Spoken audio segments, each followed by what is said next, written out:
혼인, 가정과 교회, 김홍전 6강 창세기에서 가르치는 혼인의 도리, 혼인의 목적과 혼인의 원형, 창세기 2장 4절에서 25절. 성경이 가르친 인생론의 기본. 오늘부터는 창세기 1장 3장에서 가르치는 혼인의 도리를 살펴보려고 합니다. 우선 오늘은 창세기 2장을 중심으로 생각하겠습니다. 창세기 2장은 인생론의 가장 기본적이고도 중요한 문제를 가르칩니다. 하나님께서는 무슨 목적으로 사람을 지으셨는가? 그리고 어떤 존재로 지으셨는가? 그러므로 사람은 어떠해야 하는가 하는 문제들입니다.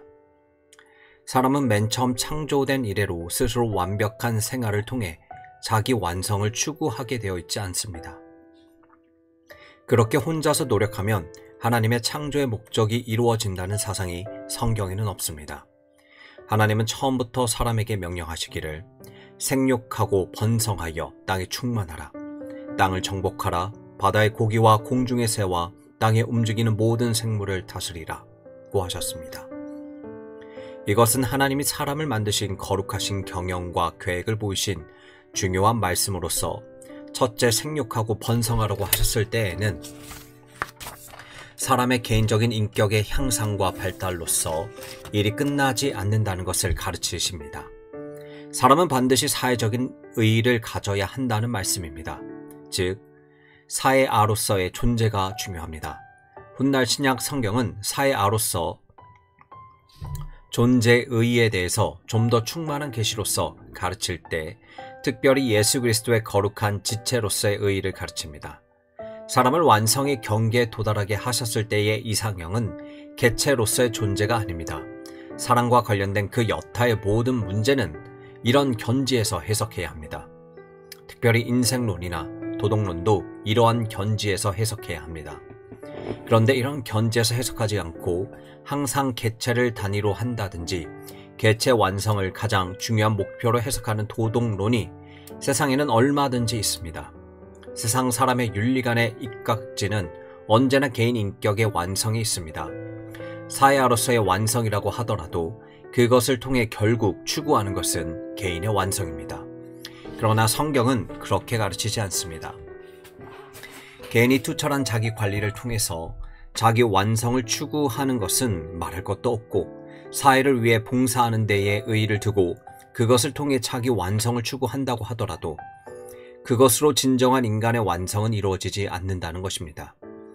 이야기가 좀 까다롭게 되었지만 그러나 이 점을 분명히 알아야 합니다. 세상 사람들이 윤리 도덕을 가르칠 때는 좋은 사람이 되라고 가르칩니다. 좋은 사람이 되되 혼자만 살지 않고 이 세상 다른 사람과 더불어 사는 사람이 되라고 하고, 다른 사람에게 값이 있고 뜻이 있는 사람이 되라고 합니다. 그것이 사회아로서의 완성을 가르치는 것이지만, 그렇게 해서 사회에 가치 있는 존재가 되더라도 결국은 개인이 그렇게 되라고 하는 것입니다. 그런데 성경이 가르친 인생론의 가장 기본적인 중요한 사상은 너는 지금 개인적으로 만들어진 것 같지만 너 혼자로서는 의미를 안 가진다 하는 것입니다. 혼자만으로는 최종적인 완성의 의미를 가지지 않는 것입니다. 이 사상은 사람이 독처하는 것이 좋지 못하니 라는 말씀에서 잘 드러납니다. 하나님이 지으신 모든 것을 보시고 다 좋다고 하셨는데 사람이 홀로 있는 것은 좋지 못했다는 말씀입니다. 오직 남자와 여자를 창조하신 후에야 비로소 보시기에 좋다고 하셨습니다. 여기서 먼저 사람 창조의 과정을 보면 남자와 여자를 동시에 만드시지 않고 먼저 남자를 만드신 다음에 여자를 만드셨습니다. 하나님의 형상대로 사람을 창조하심. 왜 사람이 혼자 있는 것을 좋지 않다고 하셨습니까? 사람은 혼자로서 존재의 궁극적인 의의를 이룰 수 없었기 때문입니다. 그러므로 하나님은 사람에게 명령하시기를 생육하고 번성하여 땅에 충만하라 하셨습니다. 하나님께서 사람을 만드실 때 가지신 거룩한 계획은 사람 혼자로서는 이룰 수 없는 것이었습니다. 그것을 위해서 하나님은 먼저 이 땅에 사람을 충만케 하시려는 뜻을 보이셨습니다. 따라서 사람은 땅 위에 충만케 되어 그가 존재하는 효과를 땅에 가득하게 나타내야 할 것이었습니다. 그러면 그가 존재하는 효과를 무엇입니까? 그것은 하나님이 왜 사람을 땅 위에 만들어 두셨는가 하는 질문과 같습니다. 이 땅의 자연 만물에는 하나님의 영광이 곳곳에 잘 나타나 있습니다. 땅이 저주를 받기 전에는 그 영광이 훨씬 더 찬연하게 배어 있었을 것입니다. 이렇게 지으심을 받은 만물이 하나님의 아름다우심과 질서와 권능과 거룩한 빛을 드러내지만 이런 간접적인 영광의 빛은 하나님 당신의 직접적인 현시 앞에서는 그 빛을 잃고 맙니다. 우리는 청청한 가을 하늘을 보면서 장엄하고 아름다운 산을 보면서 밤하늘의 수많은 별들을 보면서 다 하나님의 영광을 생각합니다. 시편 기자도 자연에 나타난 그 영광을 보고 찬송하기를 하늘이 하나님의 영광을 선포하고 궁창이 그 손으로 하신 일을 나타내는도다 고 했습니다.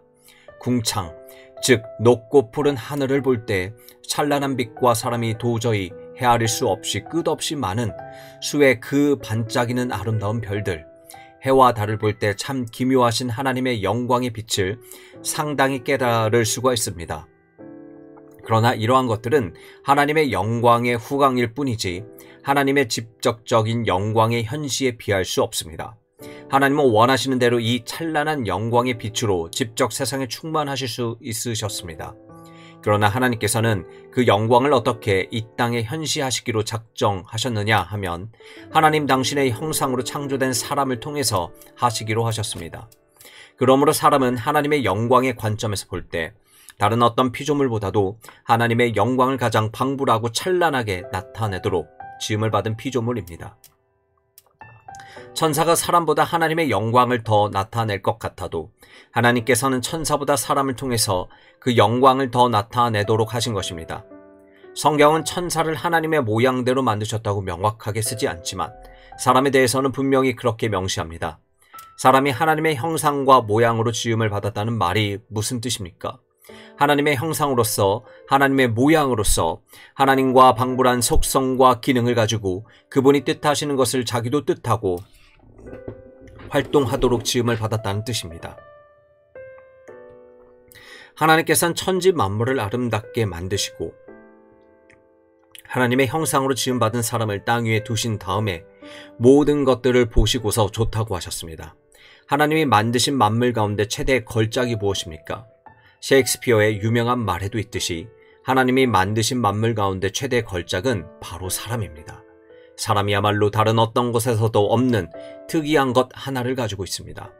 산이나 들이나 짐승이나 나무나 그 여러 가지의 배포, 질서, 우주만상 그 어떤 것도 나타낼 수 없는 특이한 것을 사람이 나타내는데 그것은 하나님의 형상입니다. 사람은 하나님의 형상으로 지음을 받은 존재로서 하나님의 모양을 나타냅니다. 그런 하나님의 형상과 모양을 나타내는 사람이 여기 지구 한가운데 만들어졌으면 사람은 지구의 핵과 같이 영광의 중심이 된 것입니다. 그런데 하나님은 당신의 영광을 그렇게만 유지시키시는 것이 아니라 그것을 찬란하게 땅 위에 펼치려고 하셨습니다. 그것이 생육하고 번성하여 땅에 충만하라고 하신 말씀의 의미입니다. 예를 하나 들면 옛날 영국의 황제가 다이아몬드 진상을 받아서 그것을 어디에 둘까 고민하다가 면류관에 달았습니다. 그것은 크고 찬란한 다이아몬드였습니다. 면류관의 다른 부분은 금과 은과 다른 보석으로 장식했지만 맨 꼭대기만은 다이아몬드로 장식해서 썼습니다. 그런데 그 후에 다이아몬드 광석을 발견하여 세계의 다른 나라에서 찾아볼 수 없이 크고 귀한 다이아몬드를 많이 갖게 되었습니다. 그것을 장색에게 맡겨서 면류관 사방에 박았습니다. 처음에는 맨 꼭대기에서 하나만 반짝반짝 빛났는데 이제는 앞뒤 사방에 다이아몬드를 박아서 면류관이 매우 찬란하게 되었습니다. 전에 다이아몬드가 하나만 있었을 때의 왕관보다 훨씬 찬연하고 아름다운 면류관이 된 것입니다. 하나님께서 사람을 지으사 이 땅에 두신 것도 그와 비슷합니다. 하나님께서는 우주 만상을 만들어내시고 그 중에 다이아몬드 같은 사람 하나를 땅 위에 두셨습니다. 그리고 너 혼자 있지 말고 생육하고 번성해서 땅에 가득 차거라고 하셨습니다. 당신의 영광 가운데 가장 고귀한 영광, 곧 당신의 형상을 하나님을 통해 사람들을 통해서 천지 사방으로 전달하게 하신 것입니다. 그 영광이 천하에 두루 펴지도록 생육하고 번성하라고 하신 것입니다. 이것이 사람이 존재하게 된 가장 중요한 이유입니다. 그런데 하나님은 무작정 사람이 땅에 충만하게만 되도록 하시지 않았습니다. 마치 면류관에 여러 개의 다이아몬드를 박을 때 아무렇게나 배열하지 않고 질서정연하게 객의 아름다움을 충분히 살리면서도 전체 아름다움이 잘 드러나도록 배열하는 것과 같이 하나님께서는 사람도 그와 같이 되기를 바라셨습니다. 하나님은 다이아몬드와 같은 사람을 하나 만들어내셨지만 그 사람 혼자서는 원래 구상하신 바를 이루실 수 없으므로 사람이 독처하는 것이 좋지 못하다고 하시며 배필을 지어주셨습니다. 이로써 그 두 사람을 통해서 사람은 차례차례 생육하고 번성하여 땅에 충만하게 되어 하나님의 영광을 땅에 충만하게 해야 할 것이었습니다. 사람이 땅에 충만하게 되어서 하는 일이 무엇입니까? 하나님의 형상을 어떻게 드러납니까? 개체가 하나님의 형상을 드러내는 것이지만 그 개체가 하나님의 형상을 아무리 드러낸다고 할지라도 하나님의 어떠하심을 다 드러낼 수는 없습니다. 하나님의 어떠하심을 잘 드러내려면 개체로는 불가능한 것들이 많이 있습니다. 물론 사람은 한 사람으로서도 하나님의 형상대로 지음을 받았습니다. 하나님의 형상에는 여러 가지가 있지요. 하나님의 그 거룩하신 지적인 활동, 의지적인 활동, 또 하나님의 거룩하고 아름다운 정서의 활동, 이것을 한마디로 하나님의 인격적인 활동이라고 할 수 있는데 사람 역시 이러한 인격적인 활동을 하는 존재로 창조되었습니다. 짐승이나 초목이나 해와 달은 모두 인격자가 아닙니다. 피조물 중 오직 사람만이 인격자입니다. 그리고 사람을 인격자로 창조하심으로써 비로소 하나님 당신의 인격을 피조된 인간들이 드러내도록 하시기로 작정하셨습니다. 그러나 사람이 인격이신 하나님을 드러낸다고 할지라도 하나님이 지니고 계신 인격의 다양하고 심오한 것을 개체로서 다 드러낼 수 있습니까? 아담 하나가 그것을 드러낼 수 있습니까? 그렇게 할 수 없습니다.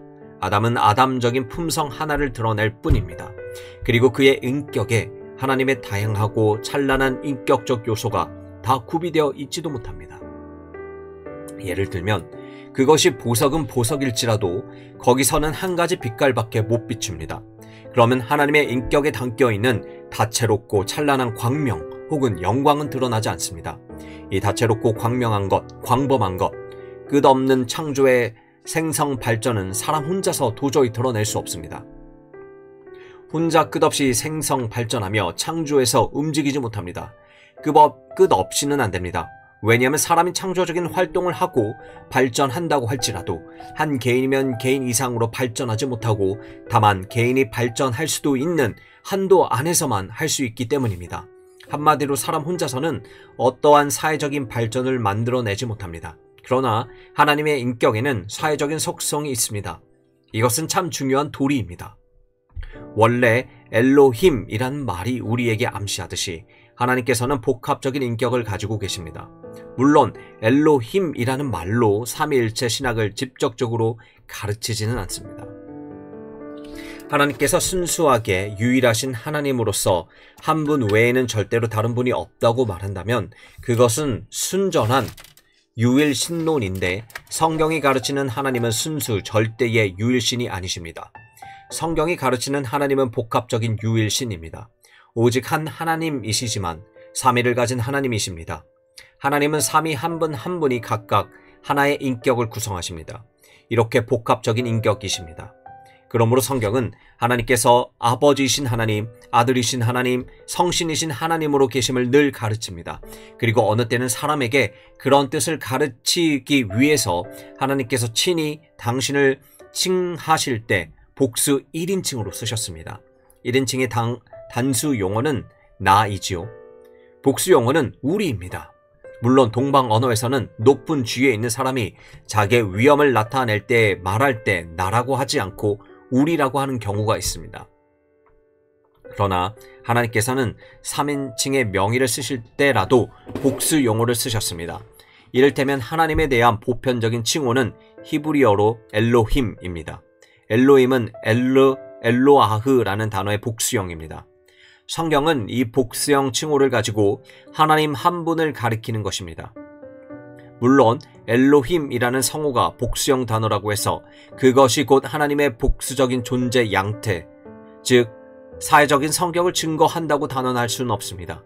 왜냐하면 엘로힘이라는 단어가 그러면 하나님에 대해서만 쓰였느냐 하면 구약에서는 우상에게도 쓰였고 사람에게도 쓰인 경우가 있기 때문입니다. 그러므로 하나님을 엘로힘이라고 했으니 하나님은 복수로 계신다고 얼른 결론을 내리는 것은 좋은 해석 방법이 아닙니다. 하나님이 한 분이시면서 동시에 복수로 계신다는 사실은 성경 여러 군데에서 가르치는 말씀을 종합하고 숙고해서 배우는 사실입니다. 하지만 하나님은 당신의 이름으로서도 그 사실을 표시하시는 경우가 있습니다. 당신을 대명사로 지칭하실 때 나라는 말 대신 우리라는 말을 쓰시는 때가 있습니다. 당장 창세기 서두에서도 그런 예를 볼 수 있습니다. 하나님이 가라사대 우리의 형상을 따라 우리의 모양대로 우리가 사람을 만들고 그로 바다의 고기와 공중의 새와 육축과 온 땅과 땅에 기는 모든 것을 다스리게 하자 하시고 전부 우리라고 하셨지요. 그 다음에 27절을 보면 단수 영어로서 당신을 지칭하십니다. 하나님이 자기 형상 곧 하나님의 형상대로 사람을 창조하시되 자기들 형상이 아니고 자기 형상이라고 하였습니다. 이렇게 단수와 복수를 섞어서 썼습니다. 또 다른 예를 이사야서에서 보게 됩니다. 내가 또 주의 목소리를 들은즉 이르시되 내가 누구를 보내며 누가 우리를 위하여 갈꼬. 한 절 안에 나라고 단수 1인칭 대명사를 쓰신 다음에 바로 이어서 누가 우리를 위하여 갈꼬 하시며 복수 1인칭 대명사로 당신을 지칭하십니다. 이런 경우가 가끔 있습니다. 이런 데에서 우리는 암시를 얻을 뿐이지 왜 그랬는지는 알 수 없습니다. 하나님께서 경어로서 1인칭 복수 대명사를 쓰셨다면 왜 한 문장 안에서 단수 대명사를 같이 쓰셨을까 하는 의문이 당연히 생깁니다. 옛날에는 왕이 자기를 가리킬 때는 짐이라고 하고 자기 신하를 가리킬 때는 경이라고 합니다. 짐이라고 했다가 나라고 했다가 짐이라고 하지 않습니다. 자기를 가리키려면 짐이 생각하건대 이것은 이렇게 경은 어떻게 생각하느냐 이렇게 물을 것입니다. 만일 경어의 의미로 쓰려고 했다면 인칭 대명사를 쓸 때 그 대명사가 가지고 있는 경어적인 위치를 처음부터 끝까지 동일하게 유지할 것입니다. 그런데 간단한 한 구절 안에서도 언제나 단순히 나라고 했다가 그 다음에는 우리라고 했다면 만일 우리라는 말이 단순히 자기를 높이는 뜻만 가진다고 한다면 그러면 이때는 왜 나라고 했다가 우리라고 하느냐? 그 변화에 무슨 의미가 있느냐? 시적인 변화냐?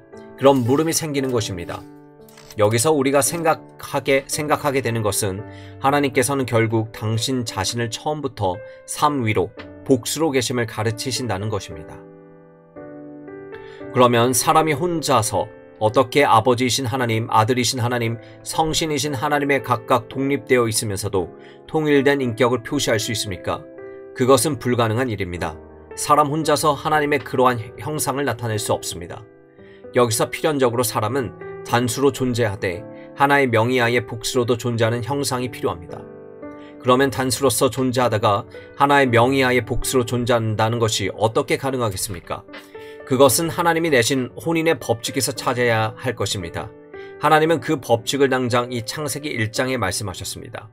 처음에 우리의 형상을 따라 우리의 모양대로 우리가 사람을 만들자 하시고 하나님이 자기 형상 곧 하나님의 형상대로 사람을 창조하시되 남자와 여자를 창조하시고 하였습니다. 우리말로는 남자도 사람이고 여자도 사람이지만 히브리 말로 읽으면 그것이 참 기이한 표현이란 느낌을 받게 됩니다. 히브리 말에서는 사람이 남자를 가리킵니다. 따라서 위의 말씀은 남자를 창조하셨는데 남자를 창조하시고 여자를 창조하셨다는 말이 됩니다. 그러므로 하나로서 대표되는 둘을 표시하는 것입니다. 창세기 2장은 그 사실을 명확하게 가르칩니다. 이러므로 남자가 부모를 떠나 그 아내와 연합하여 둘이 한 몸을 이룰지로다. 이제는 실로 둘이 아니고 하나니 이렇게 말씀하신 것입니다. 명의만 그런 것이 아니고 그것이 하나님의 창조하신 본래 의도인 동시에 크신 경영이었습니다. 그런 실제에서 명의가 나온 것입니다. 일반적인 부부 생활을 보면 명목상 하나라고 말을 하지만 사실은 항상 둘인 경우가 허다합니다. 그러나 하나님께서는 원래 둘로서 존재하지 않도록 만드셨습니다. 부부 생활의 가장 중요한 요체는 결국 둘이 하나라는 데 있고 그것이 실제적으로 나타날 수 있을 때 원상에 가까운 부부가 될 것입니다. 혼인에다 다른 어떤 이론을 붙여도 가장 중요한 것은 바로 그것입니다. 둘이 하나다. 명목만 하나냐? 둘이 따로따로고 따로따로 사는 그저 말만 내외간이라는 것이 아니라 두 사람이 하나와 같이 움직일 수 있을 때가 가장 좋은 부부 생활이라는 것입니다. 동지도 둘이 하나처럼 움직일 수 있다면 좋지만 동지로 결속할 때는 둘이 완벽하게 하나같이 움직이지는 않습니다. 동지가 안 됩니다. 하나가 추종자가 되기 쉽습니다. 그러나 성경은 부부 생활의 요체를 가르치기를 하나는 머리요 하나는 몸이다 라고 했습니다. 즉 하나의 몸이라고 가르칩니다. 이렇게 해서 아담과 하와 두 사람이 부부가 되어 하나님의 거룩한 형상을 드러내게 되었습니다. 그러면 구체적으로 그것은 하나님의 어떤 형상을 드러낸 것이었습니까? 하나님께서 당신의 영광의 형상을 땅 위에 드러내기 위해서 사람을 지으셨습니다. 그런데 사람이 독초에서는 그 영광의 형상을 드러내지 못할 여러 가지 결핍이 많이 있었습니다. 먼저 사람은 독초에서는 생성 발전하는 하나님의 창조의 능력을 나타낼 수 없습니다. 또한 하나님이 가지신 거룩하신 신성 가운데 성삼위 하나님 간의 사랑은 사람 혼자서 지낼 수도 나타낼 수도 없습니다. 사랑할 대상이 없으면 사랑할 재주가 없는 것입니다.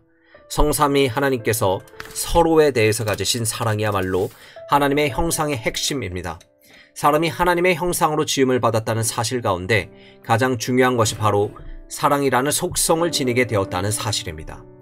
이것은 사람이 독초에서는 제대로 나타낼 수 없습니다.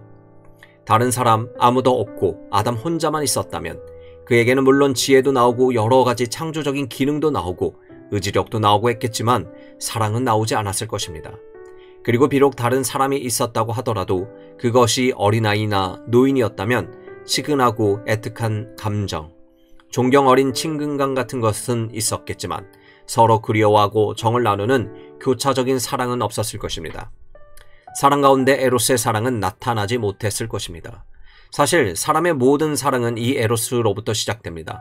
남녀가 서로 사랑하여 혼인하고 살면서 자식을 낳으면 부모와 자식 간의 사랑이 생기고 또 자식이 여럿 있어서 장성하는 가운데 형제애가 생기고 이 형제애가 발전하여 친구 간의 우정이 생기고 우정이 사회적으로 확대되어 자기가 살고 있는 사회에 대한 봉사와 희생의 사랑이 생기고 그런 것이 발전하여 인간 전체에 대한 사랑, 곧 인류애가 생깁니다. 사람이 내놓을 수 있는 이런 고결한 사랑도 결국은 에로스에서 시작되는 것입니다. 그러한 순결하고 아름답고 고귀한 능력은 사람 혼자서 나타낼 길이 없습니다. 그리고 여러 사람이 있다고 하더라도 그렇게 사랑을 나눌 만한 대상이 있어야 하는 것입니다.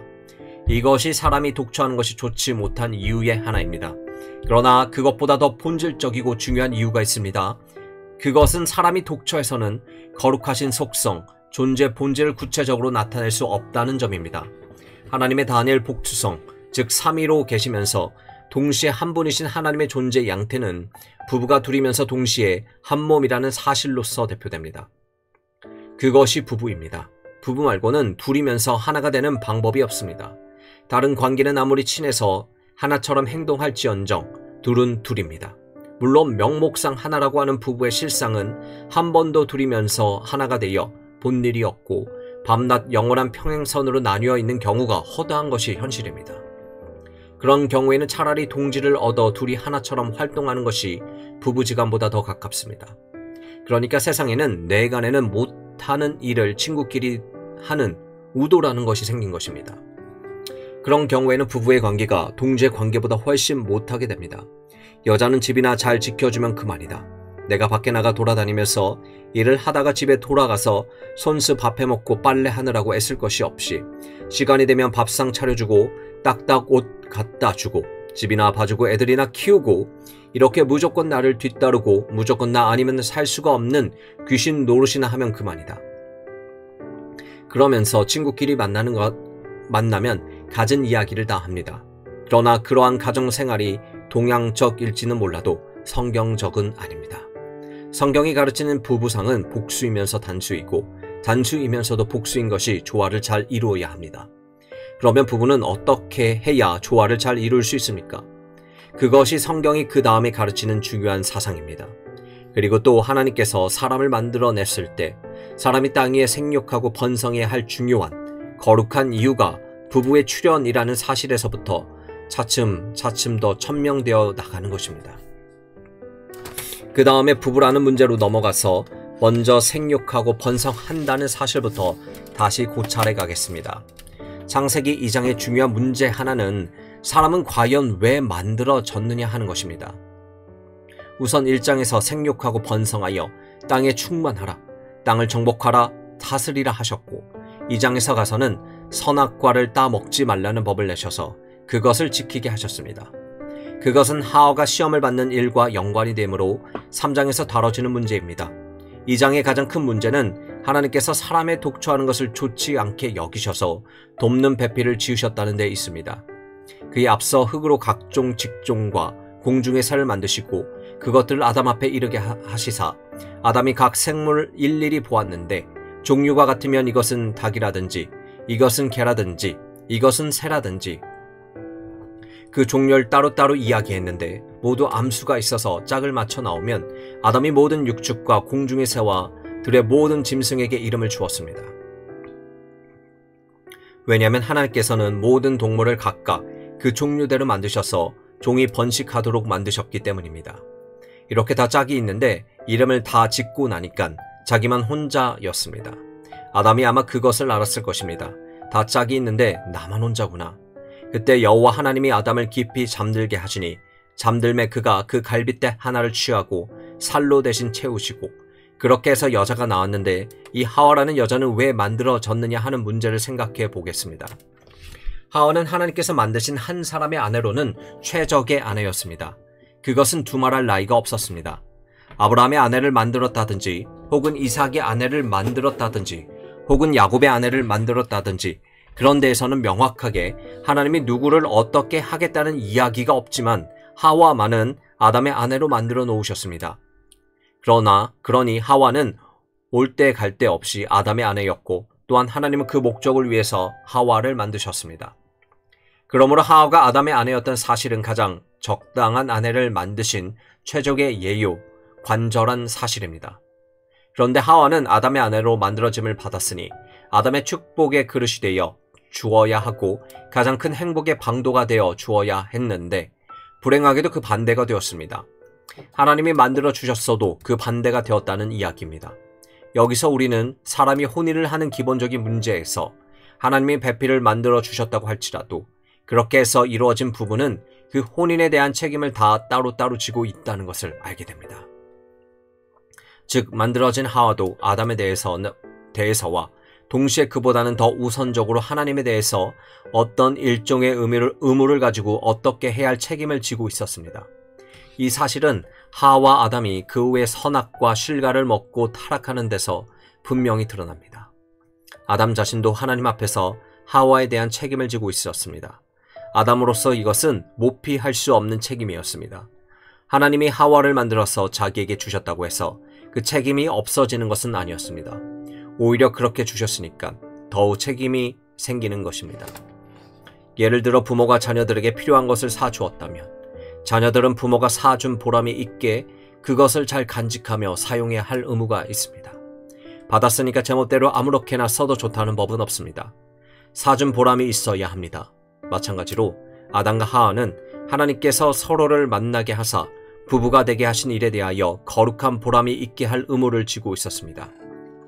만일 그 의무를 태만히 할 때에는 그 태만으로 생긴 결과, 자작지얼은 자기들에 있게 될 것이었습니다. 그러면 하와를 만드실 때 하나님은 어떤 구상하에서 만드셨느냐? 즉 최초의 부부인 아담과 하와는 어떤 의무를 갖고 있었느냐 하는 것을 잠깐 생각해 보겠습니다. 혼인제도는 하나님이 내신 것입니다. 그것이 독립된 제도와 법칙으로 인류 역사 대대로 전래되어 왔는데 그 원상은 아담과 하와가 부부가 되었다는 사실에 있습니다. 부부가 되려는 사람들은 어떠한 부부가 되어야 할 것인지를 생각할 때 생각의 표준이 있어야 합니다. 하나님은 혼인제도를 내고 무엇같이 되라고 가르치시는가? 아담과 하와같이 되라는 것인가? 아담과 하와가 아직 범죄하기 전의 상태가 원형이고 표준이었습니까? 참으로 믿는 사람들은 하나님이 내신 표준을 잘 연구함으로 가정과 혼인의 참된 의미를 나타내야 할 것입니다. 그러면 혼인의 원형은 무엇이냐 하면 다 아시듯이 그리스도와 교회의 관계입니다. 다른 말로 하면 하나님께서 예수 그리스도를 머리로 삼으시고 그의 백성들을 그분의 몸으로 삼으시는 이상적인 한 형태가 혼인의 원형입니다. 어떤 사람이든지 그리스도 안에 있는 사람이라면 그 몸의 한 분자로서 그분의 영광스러운 몸 안에 있는 것입니다. 절대로 하나로 독립하여 있는 것이 아니고 또 하나로서는 아무리 완성을 추구해도 완성에 이르지 못합니다. 모두가 그 안에 있음으로써 그 전체의 완성에서 자기의 완성된다는 것을 목표로 해야 합니다. 전체가 한 몸으로 사는 것입니다. 혼자만 따로따로 완성의 경지에 도달하지 않는 것입니다.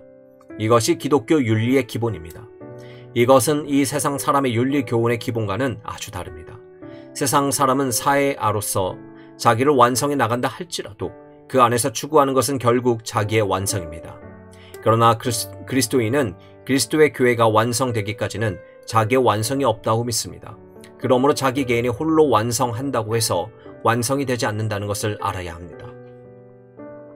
또 사람의 인격 향상의 척도로 그리스도의 신령한 몸을 얼마만큼 이루어 갔느냐 하는 데 있는 것이지 자기 혼자 얼마만큼 도덕적이고 윤리적인 인간이 되었느냐 하는 데 있지 않습니다. 이것이 기독교적인 윤리와 세상 윤리의 기본적인 차이입니다.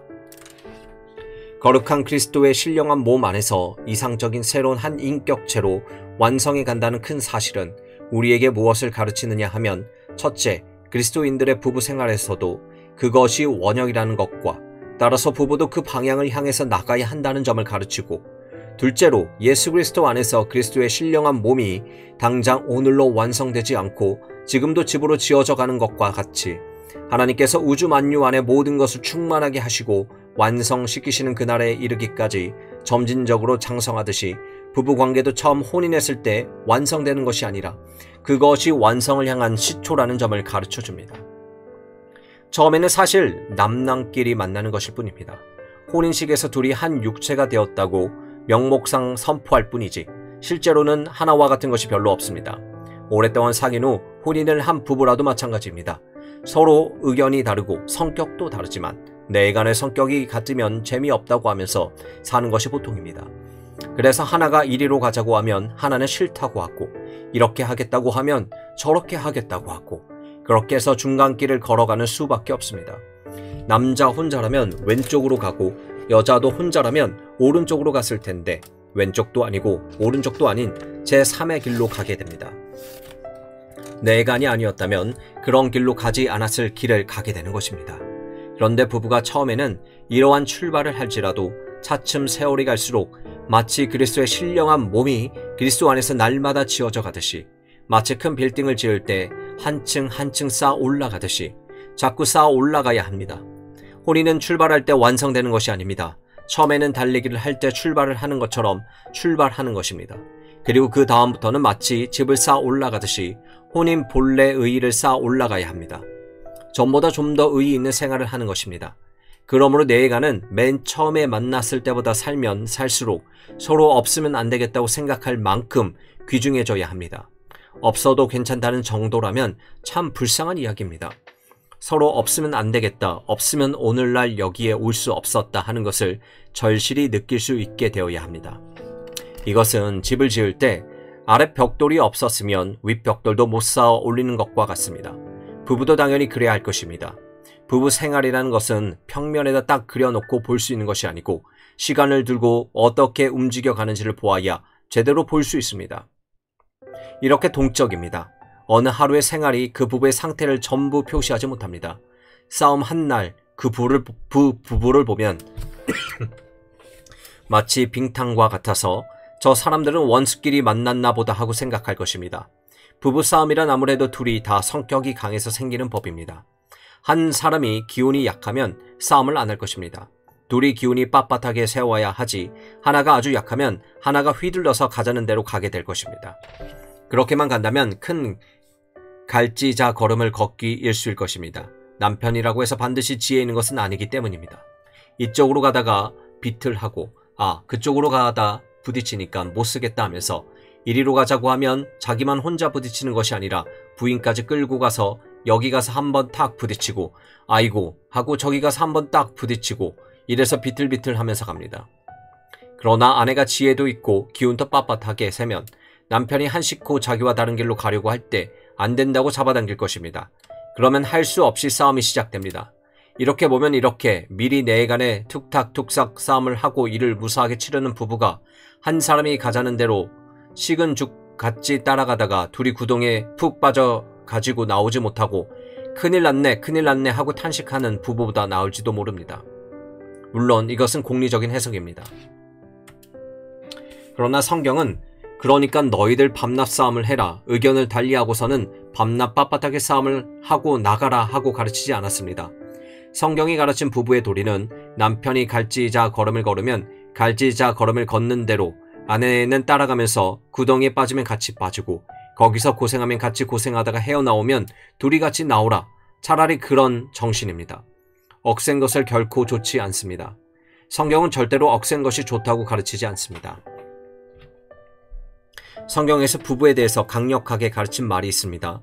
남편에게는 아내를 그리스도께서 교회를 위하여 몸을 주신 것과 같이 사랑하라고 하셨고 아내에게는 남편에게 내 남편을 사랑하는 말보다는 먼저 순종하라고 하셨습니다. 순종해야 하는 것입니다.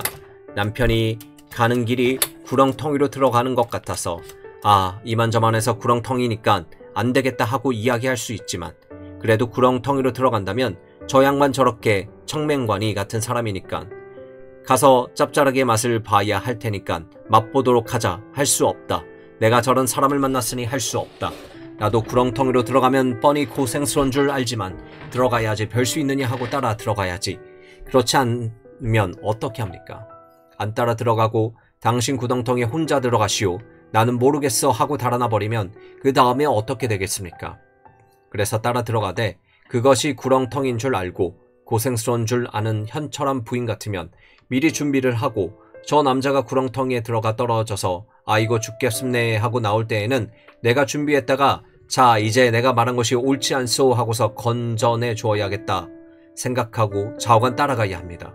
따라갈 수밖에 없는 것입니다. 이것이 성경의 교훈입니다. 그러면서 살아가는 것입니다. 그렇게 하는 것이 하나님의 원칙에서 벗어나지 않는 생활인 까닭에 그것이 복을 받는 것이지 원칙에서 벗어나는 일을 하면 안 됩니다. 성경에서 우리에게 가르친 큰 교훈이 또 하나 있습니다. 예수께서 말씀하시기를 내가 세상에 화평을 주러 온 줄 생각하지 말라. 화평이 아니요 검을 주러 왔노라. 물은 내게 오는 자는 자기 부모와 처자와 형제와 자매와 및 자기 목숨까지 미워하지 아니하면 능히 나의 제자가 되지 못하리라 하는 말씀입니다. 이 말씀은 부부 생활에서 순종이라는 말과 동시에 기억해야 할 중요한 말씀입니다. 주께서는 우리에게 항상 부부가 활락하여 아무 소리 없이 일생 즐겁게만 살라고 하시는 것이 아닙니다. 그렇게 살 수 있게 다 같이 항상 하면 문제가 없지만 세상이 반드시 그렇게만 되어 있지는 않습니다. 남편은 끝까지 하나님 나라의 도리에 반대하여 나가고 부인은 끝까지 하나님 나라의 거룩한 도리에 충실하려고 한다면 필연 거기에 둘이 같은 뜻을 가지고 같은 방향을 향해서 가는 그런 화평은 없는 것입니다. 그런 경우 이렇게 가정을 불안하게 하고 화평을 희생하면서까지 믿어야 하느냐 할 때 주께서는 요구하시기를 누구를 더 사랑하느냐 나를 따라오려느냐 남편이나 아내보다 나를 더 사랑하지 않으면 내 제자가 못된다. 나를 더 사랑하거든 더 사랑하는 나를 따라오너라. 주께서 요구하시는 것은 사랑만 하라는 것이 아니라 따라오라는 것입니다. 나엄이 복음을 위하여 집이나 형제나 자매나 어미나 아비나 자식이나 전토를 벌인 자는 금세 있어 집과 형제와 자매와 모친과 자식과 전토를 100배나 받되 핍박을 겸하여 받고 내세 영광을 받지 못할 자가 없느니라. 끝까지 주님의 일을 충실히 한다면 그 대가를 돌려주시겠다고 하는 것입니다. 그러한 거룩하신 약속을 믿어야 합니다. 그리고 진리에 대해서는 끝까지 타협하지 말아야 합니다. 진리에 대해서 타협한다면 부부 생활이 아니라 다른 무엇일지라도 존속해야 할 의무가 없습니다. 부부 생활의 최고의 장점은 부부 간의 화락과 완전한 합치에 있는 것이 아닙니다. 최고의 정점은 부부가 예수 그리스도와 그의 신령한 몸처럼 되는 데 있습니다. 그런데 그리스도와 그 신령한 몸이 서로 사분오열되어 가지고 나가느냐 하면 그렇게는 안 됩니다. 완전히 그리스도 안에서 통일되는 것입니다. 그리스도와 그 신령한 몸이 거룩하지 못한 길, 흑암으로 떨어지는 경우가 있습니까? 그리스도의 몸은 항상 찬란한 영광의 빛을 가지고 있습니다. 그러면 빛을 갖고 있는 그 부부의 한 짝이 빛을 가지고 있지 않는 다른 한 짝에게 빛을 비춰야 합니다. 그 어둠이 깨닫지 못하고 나가는 동안 빛이 어둠을 따라간다는 것은 있을 수 없는 것입니다. 그러므로 언제든지 빛은 빛의 방향을 향해서 가야 합니다. 이것이 심히 중요한 도리입니다. 그래서 사실 예수님의 거룩하신 도리 때문에 부부간에라도 헤어질 수밖에 없는 때가 생기기도 하는 것입니다. 지난번에도 말씀드린 바와 같이 아담과 하와가 이렇게까지 죄 가운데 들어가서 인류를 불행으로 몰아넣지 않고 다른 길을 선택할 수도 있었습니다. 하와가 선악과를 따먹고 아담에게 잡수시오 하고 줄 때 아담이 아니 그것을 먹지 말라고 했는데 내가 당신의 말을 듣고 먹는다는 것은 일이 아니요 하나님의 명령이 더 중하지 당신의 정의, 당신의 사랑이 더 중하지 않소. 그래서 나는 하나님의 명령대로 안 먹겠소. 그랬다면 어떻게 되었겠습니까? 그들은 부부지만 헤어지고 말았을 것입니다. 그때는 헤어지는 것이 끝까지 죄짓고 둘이 죽으러 들어가는 것보다 훨씬 나았을 것입니다. 그것이 좀 더 하나님 앞에 가까이 가는 길이었습니다. 그런데 그러지 못하고 아담은 정사하려고 그것을 먹었습니다. 아담이 정사하려고 먹었다는 것이 거짓말이 아닙니다. 그 열매를 먹으면 죽는 줄을 분명히 아는 아담이 그것을 잊어버리고 먹지는 않았을 것입니다. 또 아담은 하나님께서 직접 명령을 들은 사람입니다. 따라서 안 죽었을지도 모른다는 요행수를 바랄 만큼 멍청해서 먹은 것이 아닙니다. 아담 자신은 사명을 받은 사람이고 하나님과 교통을 하던 사람입니다. 하와는 그러지 못했으니까 여러 가지 약점이 있어서 떨어졌다 하더라도 아담은 그럴 수 없습니다. 그런데 그 아담도 그렇게 나갔다면 그는 차라리 무엇 때문에 먹었겠느냐 하면 무지해서 괜찮으리라고 무시해서 먹었다기보다는 하와의 사랑을 거절하지 못하고 먹고 따라갔을 것입니다. 그것이 그에게 가장 있었음직한 이야기입니다. 하와도 하나님의 말씀을 모르지 않았습니다. 아담이 가르쳤던 것을 잊어버리지 않았습니다. 다만 처음부터 바르게 생각하지 못한 것뿐입니다. 즉 하와에게는 처음부터 인식의 착오가 있었습니다. 사탄은 그것을 이용한 것입니다.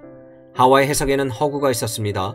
하나님의 말씀에 대한 해석의 허구와 하와를 그렇게 죄짓는 대로 끄집어 넣었지만 아담이야 저럴 수 없는 처지입니다. 이러한 까닭에 아담은 자기의 인식의 허구라는 것보다 차라리 하와에 대한 사랑 때문에 그렇게 된 것이며 그 다음에 어떻게 될 것인지를 생각하지 않고 사랑하는 하와가 자기에게 그것을 먹으라고 줄 때 거절하지 못했습니다. 그것을 거절했으면 좋았을 뻔했습니다. 부부의 원형은 그리스도와 교회의 관계입니다. 그러면 하나님이 사람을 내시되 그냥 내시지 않고 부부로 내신 것은 결국 하나님의 거룩하신 구상 가운데 처음부터 그리스도와 교회의 영광의 완성이라는 것을 구상하시고 사람으로 하여금 거기에 도달하게 하시려는 크신 뜻이 있었던 것입니다.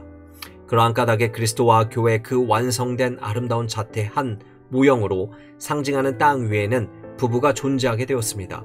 이 부부의 존재로 말미암아 하나님의 거룩하신 영광의 형상이 땅 위에 드러나는 것입니다. 하나님의 거룩하신 계획과 예정에는 인류의 목적지에 대한 거룩한 구상도가 있습니다. 그것은 교회입니다. 완성된 보편의 교회입니다. 예수 그리스도를 머리로 삼는 장차 완성될 새로운 인격입니다. 그러면 사람은 그와 같은 목표로 지어진 까닭에 사람이 개인적으로 거기에 도달할 수 없다는 것이 처음부터 전제되어 있는 사실입니다. 사람은 개인으로서 교회의 완성을 기하지 못합니다. 왜냐하면 교회는 원래 복합적인 존재이기 때문입니다. 교회는 또 하나님의 당신의 영광을 인격적으로 잘 드러내는 가장 큰 인격적 존재입니다. 하나님 당신의 영광을 인격적으로 잘 드러내는 거룩한 교회의 가장 방불한 형태를 만들기 위해서 사람을 만드시되 하나로 만드시지 않고 부부로 만드시고 부부 안에서 하나님의 거룩하신 능력의 모양인 창조와 거룩하신 사랑의 모양을 잘 드러내도록 하셨습니다. 뿐만 아니라 하나님께서 사람을 만드신 본래 크신 목적이 어디에 있는가를 보이시고 그로 말미암아 생육하고 번성하고 점령해서 완성해 나가라는 것을 표시하셨습니다. 그러므로 사람 혼자서 완성에 이를 수 없는 것입니다. 사람이 결국 왜 지어졌느냐 하면 한마디로 예수 그리스도의 거룩한 몸의 완성을 목표로 하고 장성하도록 지어졌습니다. 한 개인이 예수 그리스도의 영광의 몸을 입는다는 것이 전부가 아닙니다. 예수 그리스도와 같이 되어 다른 성도들과 함께 그리스도와 완전히 합치되어서 그리스도의 신령한 몸을 이룬다는 데에 사람이 지어진 목적이 있습니다.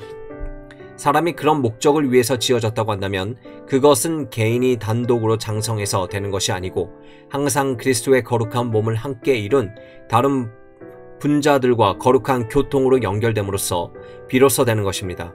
사람의 존재가 사회적이어야 하는 가장 큰 이유가 바로 이것 때문입니다. 사람의 사회적인 존재의의가 가장 먼저 그리고 가장 능력 있게 드러나는 것은 부부간입니다. 바로 이 부부의 삶이 혼자로서는 도저히 완성할 수 없는 그리스도의 복합적인 몸을 향해 완성해 가는 자태 일면을 보여줍니다. 우리는 예수 그리스도의 신령한 몸을 이루기 위해서 존재합니다. 따라서 개인의 도덕적인 수양이나 윤리적으로 살려는 노력도 개인의 인격 완성을 목표로 한 것이라면 의미가 없고 또 그렇게 해서 완성되는 법도 없습니다. 다만 상대적으로 다른 개인에 비해 좀 더 높은 위치에 오를 수 있을 뿐입니다. 개인의 인격 향상은 교회와 함께하는 것일 때야 비로소 의미가 있고 또 그 결실도 있게 됩니다. 지교회 지체들이 그리스도 안에서 거룩한 교회를 이루어 가야 합니다. 거룩한 교회란 보편의 교회, 즉 그리스도와 신령한 몸이 현 역사에서 이루어가는 현상적인 사실입니다. 그것이 사람들이 볼 수 있는 형태로 일상에 나타나는 것이 보이는 교회, 곧 지교회입니다. 볼 수 있는 교회가 지니는 강한 성격 중 하나는 사랑의 유대입니다. 하나의 식구로서 움직인다는 사실이 대단히 중요합니다. 그런데 교회가 한 식구처럼 움직여야 하지만 교인들 간의 신앙의 강도가 각기 다르고 또한 하나님 나라에 대한 이해 내용과 정도가 각기 다른 것은 현실입니다. 그리하여 신앙이나 하나님 나라에 대한 이해 정도가 같은 사람끼리 맺어지는 사랑의 유대가 더 긴밀해지는 것이 사실입니다. 이것을 무시하고 모든 사람을 일시 동안 한다는 것은 무의미합니다. 예수님도 자기를 따르는 많은 사람을 사랑하셨을지라도 그 중에 어떤 문도만을 취해서 특별한 은혜와 능력을 베푸사 나가서 일을 하도록 시키고 그 중에서도 또 뽑아가지고 12사람을 사도로 세우고 그 중에서 또 뽑아서 베드로, 요한, 야고보는 가장 긴밀한 곳까지 주님과 함께 들어가서 신비하고 거룩한 도리를 배우게 하셨습니다. 변화산에 올라가서 당신의 변화하신 모양도 보이셨던 것입니다. 말하자면 깊고 오묘한 도리의 경계까지 끌고 간 사람은 사도 가운데서도 특별히 사랑을 받은 사람들이었습니다. 그 중에서도 가령 요한에 대해서는 예수님이 사랑하시는 제자라고 특별히 썼습니다. 이것은 예수님의 사랑이 거룩한 사랑인 동시에 가장 인격적인 사랑이었다는 것을 보여줍니다. 하나님이 내신 바 이성적인 인간이 지니는 사랑의 모양을 가장 잘 드러내신 것입니다. 즉, 더 사랑해서 더 깊이 깨닫게 하는 사랑이 있었다는 것입니다. 예수님께서도 누구든지 너희 부모, 형제, 처자보다 나를 더 사랑하지 않으면 안 된다고 하시면서 더 사랑하고 덜 사랑한다는 말을 쓰셨습니다. 더 사랑한다는 것은 동일한 사랑의 평면 위에 있을지라도 더 사랑한다는 것입니다. 예수님에 대한 사랑은 전혀 다른 사랑이어야 하고 형제에 대한 사랑은 전혀 성질을 달리하는 사랑을 가지라는 말이 아니라 동일한 성격의 사랑을 가지되 나에게는 더 풍성한 양을 달라고 하시는 말씀입니다.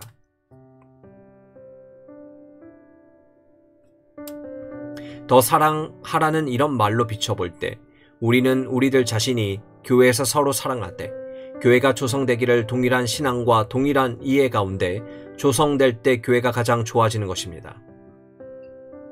그러나 교회가 성립되어 나가고 발전해 나가는 과정에서 모두가 동일한 신앙과 깨달음 가운데 다 들어가야 옳지만 반드시 그렇게 되는 것만은 아닙니다. 더 각성하는 사람이 있고 덜 각성하는 사람이 생깁니다. 그러나 그것은 대열을 짓는 것이니까 큰 지장이 되지는 않습니다. 덜 각성했으니까 그 사람은 사랑하지 않는다는 것이 아닙니다. 그러나 서로 무엇을 해석하고 해득하는 점에서 이해 정도가 동일하지 않으니까 만나서 이야기를 하더라도 화제가 달라지고 거기에 따라서 서로 말수가 적어질 것입니다. 그러니 그 간격이 좁으면 좁을수록 좋습니다.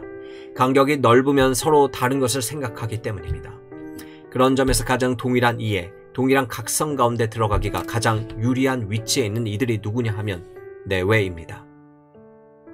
내외가 가장 유리한 위치에 있습니다. 다른 사람과는 충분한 이야기를 못하지만 뇌간에는 밤낮같이 사니까 둘이 하나님 나라의 문제에 대해서 자꾸 이야기를 하면 당구 상념에 음풍월이라는 말도 있듯이 자꾸 무엇이라고 들으니까 그것이 무슨 의미인지 점점 깨닫게 됩니다. 이런 것이 중요합니다. 하나님께서는 이런 목적을 위해서 부부의 제도를 내셨습니다.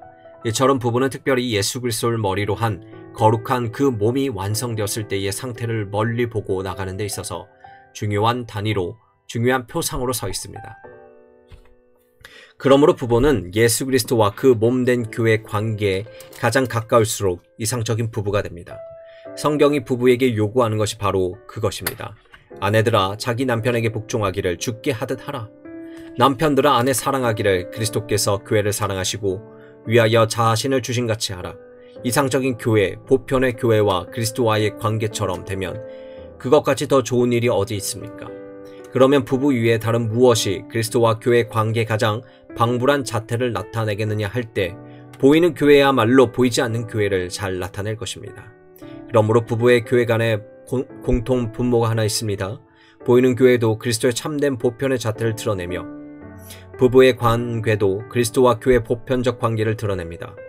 부부간의 생활이 교회적인 성격, 보편교회 성격을 잘 띠면 띨수록 그만큼 이상적인 부부가 되는 것입니다.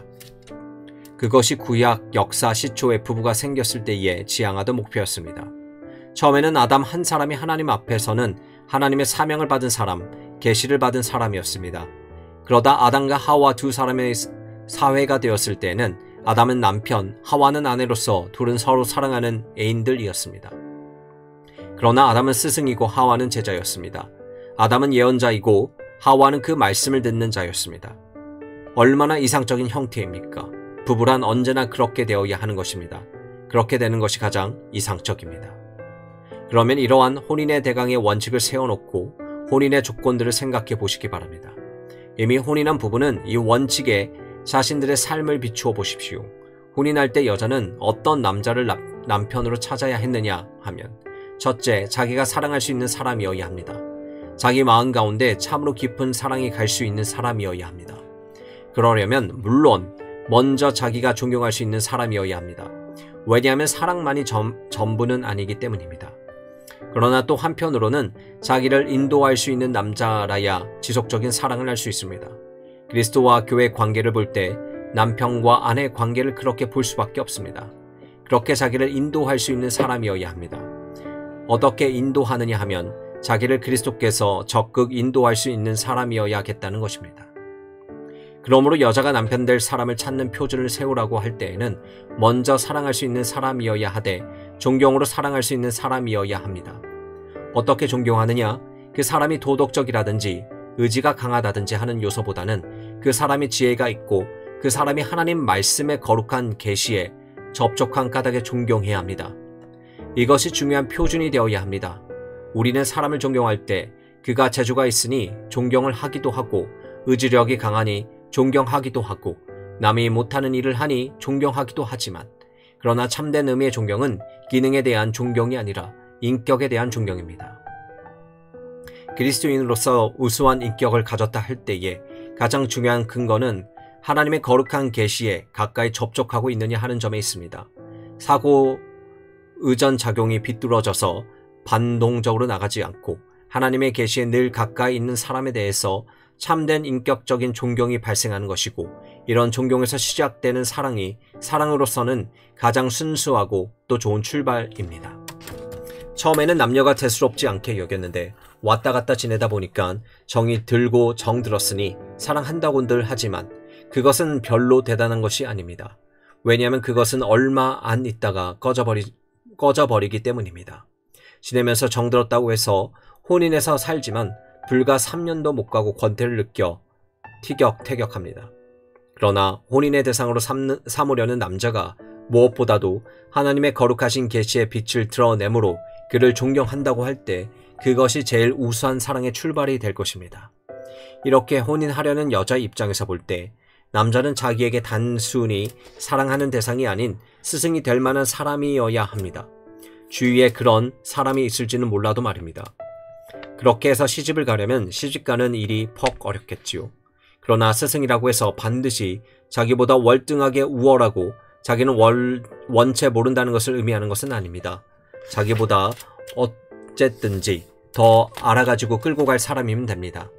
만사에 같이 의논할지라도, 같은 학교를 다니고 학교에서 같이 의논을 하고 지냈을지라도 남자가 이것을 이렇게 하자 하면서 설득력 있게 끌고 갈 수 있는 사람이라면 벌써 스승이 되는 것입니다. 꼭 하나는 교수가 되고 하나는 저 아래서 학생이 되는 그러는 것은 아닙니다. 문제는 항상 지혜와 지식을 내려줄 수 있는 사람이어야 한다는 점입니다. 남편이 생각하는 것이 언제나 아내보다 한 발 앞서는 것이 좋습니다. 이런 것이 중요한 조건이 됩니다. 왜냐하면 그리스도와 교회의 관계는 머리와 몸의 관계이지 대등한 관계가 아니기 때문입니다. 머리가 되려면 머리가 될 만한 자격을 가져야 합니다. 머리가 될 만한 자격을 가지려면 지혜에서 먼저 자격이 있어야 하고, 그 다음에 인격에서 항상 아내의 존경을 받을 만한 자격을 가져야 합니다. 아내가 남편을 불쌍히 여겨서 위에서 사랑을 내려주기 시작하면 그 남편은 참 불쌍한 사람이 되어버립니다. 그리스도와 교회의 원형이라는 것이 혼인에서 참 중요한 원칙입니다. 혼인은 그렇게 해야 합니다. 그리고 혼인한 후에도 부부는 그런 원칙대로 살아야 합니다. 그렇게 못하는 데서 사람의 타락이라는 비극이 생겼습니다. 아담과 하와의 비극은 남편이 아내를 덮어놓고 따라간 데 있습니다. 누가 추종을 해야 하는가? 아내가 남편을 따라가야 하는데 하나님의 명령이 여전히 있는데도 아내가 주니까 남편이 받아서 먹었을 때 비극이 생기는 것입니다.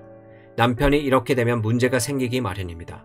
아담은 하나님의 명령이 명확하게 있는데도 아내가 반대 길을 가려고 할 때 그러면 같이 가야지 별 수 있겠느냐, 그렇게 생각했습니다.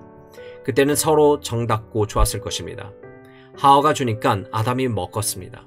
그렇지만 그것으로 말미암아 인류가 다 비참한 운명 가운데 들어가는 불쌍한 사실이 발생한 것입니다. 기도. 거룩하신 아버지시여, 저희에게 은혜를 베푸사 주님의 거룩한 말씀을 주셨고 말씀에서 거룩하신 아버지의 경영과 계획을 깨달을 수 있게 하시옵나이다.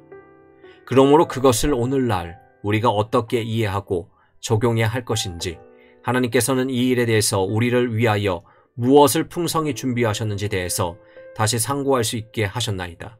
주여, 이 세상이 이렇게 각박하고 타락하고 메마른 것을 볼 때 하나님의 고고한 그 원칙이 사실상 이 세상에서 실현되기가 어려운 것 같이 보일지라도 계속적으로 하나님의 말씀 가운데서 하나님이 준비하신 것과 하시려고 하시는 것과 또한 약속한 것과 우리에게 끼치신 은혜가 어떤 방향에서 어떻게 오는지에 대해서도 자세히 깨달아 알아서 저희가 하나님의 거룩한 날의 일에 대해서 그것은 자기가 어려운 길이니까 처음부터 그리로 가려고 하지는 말고 중간 다른 어느 지점을 선택하고 가자는 타협의 태도를 취하지 않게 하시옵소서.